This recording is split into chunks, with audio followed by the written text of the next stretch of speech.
I used to be what I like to call a lazy bodybuilder, where I'd sit there all day playing bed wars. And the thing which makes the lazy bodybuilder so interesting is everyone views the lazy bodybuilder as someone who has nothing going for them so they can direct 100% of their effort into training, into nutrition, into sleep, into growing. And that wasn't the case for me. I made my best gains outside of being a lazy bodybuilder. I made the worst gains when I was a lazy bodybuilder. It's the fact that all I had to do was grow that actually stopped me from growing. And I'll explain exactly why that was. Now, this is almost my origin story. It's my gym origin story. What led me to getting there? Gym opened up. I decided I wanted to go. Just that simple. It's something where for the longest amount of time, I'd always want to try out the gym. And so I hit up my buddy George, who I know regularly goes to the gym, and I say, can you give me a workout? And he tells me he usually charges hundreds of dollars for this, so I know it's going to be good. In hindsight, it was not very good. It was something which gave me like 10 different exercises per day, push-pull legs, 4 sets an exercise, sometimes 5, a lot of reps, a lot of junk, really low rest. And I followed it. I was a lazy bodybuilder. The only thing I cared about was going to the gym, getting my food, and growing. And what happened with my nutrition? Well, I told him exactly what I have. But I'm a lazy bodybuilder. I don't leave the house unless it's for the gym. And so when I was in my surplus, I was getting like a kilo a week. I was having double the surplus I should have. I didn't know anything about nutrition. I just assumed I was supposed to be eating that amount. Yes, I was killing myself to get protein and I was having those mass gainers and it was absolutely disgusting. But I was a lazy bodybuilder. I didn't know I didn't need that. And I'm going to stop using that phrase now. But my day would genuinely be wake up, play bed wars, hit the gym, have some food, play bed wars, have some food, play bed wars, sleep. That over and over and over and over again. And you can see why there might be some problems there. How am I learning more about how to grow? How do I know I'm doing the right stuff? Why am I putting all of my blind faith into this one person? Now, I have no hate towards this guy. He may have given me a recipe for disaster, but he put me on the right path, He made me comfortable, he made me confident, and as soon as I got in the gym, I knew what I was doing.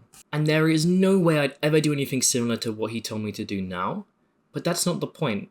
I got to learn exercises, I got to have fun, and I got to really find a love for the gym. Here's the thing. The second I stopped playing bed wars, I started learning. I started researching, and at first, my researching wasn't very good. It was watching those Jeff Nippard videos where I was adding in way too many exercises on top of the having too many exercises. It took me a while to understand training and the complexities behind muscle growth to be able to program and teach in such a way I do now and in my school community. But back then, I was still learning, and the basics were better than nothing. And I would gradually move that volume out, move better exercises in, and in time, I did get close to where I was today. It just took me forever. And that's why I'm glad I didn't spend longer being that lazy bed wars bodybuilder.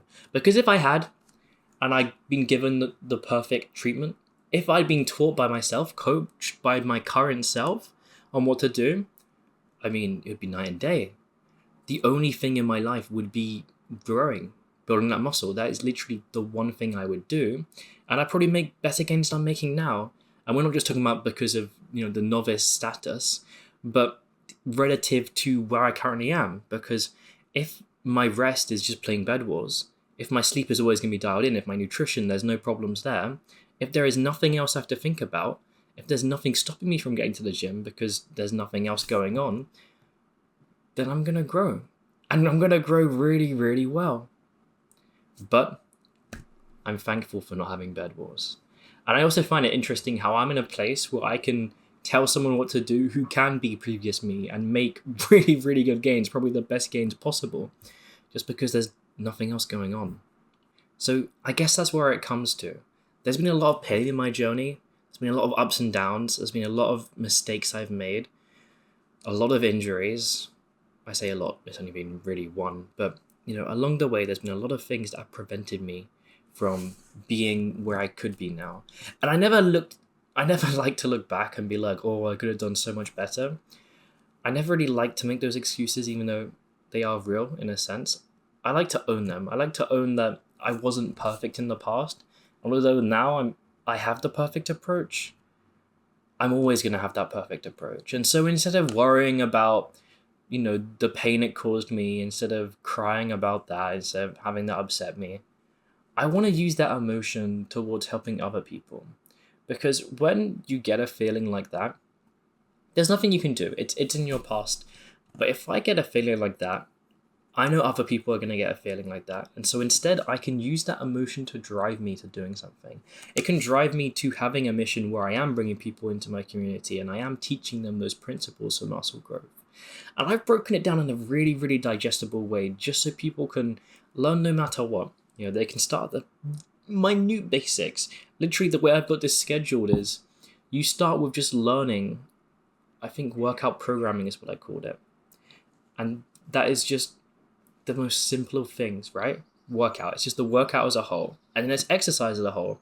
Because in truth, workout programming doesn't need specific exercise changes. That's a separate thing. That's like a level up. Like you could make incredible gains like this, 90% of your gains. And the next would be maybe that additional 10%. And then after that, we have workout performance, right? What you're actually doing in the gym. Because there's an element of that where it's like stuff between sets, maybe hydration, and it just all goes together where you can watch like 9 videos, know everything you need to know. If you really want to, you can watch other stuff. I don't really care. I just want to make sure people know those foundations and they understand them, so in their mind they can plug and play no matter what. Anyway, thank you for watching.